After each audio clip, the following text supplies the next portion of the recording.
نحمدہ و نصلی علی رسولہ الکریم، اما بعد، اعوذ باللہ من الشیطان الرجیم، بسم اللہ الرحمن الرحیم۔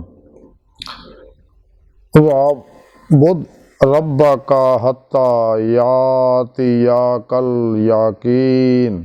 صدق اللہ مولانا العظیم و صدق رسولہ النبی الکریم۔ لا الہ الا اللہ محمد رسول اللہ، قرۃ عین بک یا رسول اللہ صلی اللہ علیہ وآلہ وسلم۔ لبیک یا غوث اعظم، لبیک لبیک یا رسول اللہ، لبیک لبیک اللہم لبیک۔ قابل صد احترام معزز سامعین، آج دے درس تصوف دے اندر حق اور یقین دا کمال حاصل کرنے دا ذکر کریں گے۔ قرآن کریم دی سورہ حجر دی 99 آیت پاک جڑی میں نے تلاوت کرنا تو سنوں دا شرف حاصل ہے۔ سنے رب نے اس آیت پاک فرمایا کہ میرے بندے اور اپنے رب دی عبادت کردے رہو اتھوں تک کہ تانوں یقین آ جائے۔ اللہ رب العزت نے اس آیت پاک دسیا کہ میرے بندے اور سچے دلوں ایمان لے آؤ، قرآن و سنت دی روح دے مطابق عمل کرو، تمام شیطانی نظامہ منصوراں دا منہ موڑ لو، نفس امارہ دی کسے خواہش تے کدے عمل نہ کرے ہو، تے گمراہ لوکاں دے بنائے ہوئے شیطانہ افلاطونیہ دجالیاں دے پروگراماں پیچھے نہ لگے ہو۔ انہاں سب نو ٹھکرا کے قرآن و سنت نو مضبوطی نہ پڑے دی روح دے مطابق عمل کرو اور اپنے پیر مرشد کو نوری کنیکشن حاصل کرو تاکہ شیطانی نیٹ ورک کا رابطہ ٹوٹ جائے اور رحمانی محمدی نوری نیٹ ورک کا رابطہ ہو جائے، کیونکہ حزب الشیطان تو رابطہ ٹوٹے گا تو حزب اللہ نہ رابطہ ہوئے گا۔ اور پھر قرآن و سنت دی روح دے مطابق عمل کرو، میرے پیارے حبیب صلی اللہ علیہ وسلم دے دسے طریقے دے مطابق میری عبادت کرو اور اینی عبادت کرو کہ تانوں یقین آ جائے کہ میری پاک ذات سچ ہے، میرے نبی سارے سچ ہے، زندہ دل علماء مشائخ سچ ہے، اور اسے دنیا میں میرا دیدار حاصل کرنا دل دے آئینے دل دیاں اکھاں نہ سچ ہے، کیونکہ میں پیدا ہی تانوں اپنے دیدار واسطے کیتا ہے۔ اور یہ سارا پروگرام سنے رب نے قرآن چ دس سکتا۔ یقین دے 3 درجے قرآن چ دسے سنے رب نے، علم الیقین، عین الیقین، حق الیقین۔ علم الیقین یہ ہے کہ انسان قرآن و سنت دے ظاہری علم نہ علمی استدلالی اللہ دی معرفت حاصل کردا ہے، پھر عین الیقین ادو حاصل ہوندا جب دل دیاں اکھاں نال اللہ دا دیدار کر لیندا،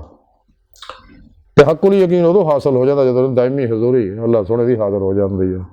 اور یہ سارا طریقہ سنے رب نے قرآن چ دس ستا کہ میری بارگاہ تک پہنچن دا طریقہ یہ صرف اور صرف یہی ہے کہ جو میں دسیا قرآن چ، یعنی تیرو پہ وابتغوا الوسیلہ فاتبعونی، کہ تیرو پیشوا دی اللہ دے پیارے حبیب صلی اللہ علیہ وسلم دی مدد نال ہی انسان اللہ دی بارگاہ تک رسائی حاصل کر سکتا، اور کوئی ذریعہ نہیں۔ اور یہی سیدھا رستہ جڑا اللہ تک جاندا ہے۔ قرآن جگہ جگہ پروگرام سنے رب نے دسیا، جدو انسان دل دیاں اکھاں نہ دیدے مولا کردا ہے پھر ہی اینوں حق اور یقین دا کمال حاصل ہوندا ہے۔ اس پاج یہی دسیا کہ میری بندگی اینی کرو کہ تانوں میرا دیدار حاصل ہو جائے، حتیٰ کہ تانوں یقین آ جائے۔ یعنی اس پاک چ اللہ رب العزت نے اپنے دیدار دی دعوت دیتی ہے، جیسا کہ سنے رب نے قرآن چ فرمایا کہ میں تانوں سلامتی دے گھر دی دعوت دینا، یعنی اپنی حضوری حاضری اپنے دیدار دی دعوت دینا ہے۔ کہ جہے بھی سچے دلوں میری طرف آتے ہیں تو پھر میں انہوں نے اس نعمت عظمہ دولت کبریٰ تو نواز دینا، تو یہاں لوگوں نے پھر آخر کھلیاں اکھاں نال دیدار الہی نصیب ہوئے گا۔ اس واسطے انسان نے چاہیے اپنے پیر مرشد کو اپنے اندر نوری جاگ لوائے، الف اللہ چمبے دی بوٹی لوائے، توحیدی محمدی نور نسبت اپنے دلاں چ لقا کروائے، انہوں کو ذکر دی نعمت حاصل کرے، پھر مرشد زیر نگرانی مصنوع ریاضت و مجاہدات مراقبات اسباق قرب و ولایت کر کے اپنی روح قوت پرواز پیدا کرے تاکہ اللہ دی بارگاہ تک پہنچ کے دید مولا دی نعمت حاصل کرے اور انہوں یقین آ جائے کہ اللہ ہے، حق ہے، سچ ہے، ہر جگہ حاضر و ناظر ہے، ہمیشہ تو ہے، ہمیشہ رہے گا۔ اور وہ ازلی ہے، ابدی ہے، قدیم ہے، غیر مخلوق ہے، لامحدود ہے، لا فانی ہے۔ اور اللہ رب العزت اپنی ذات و صفات دے اندر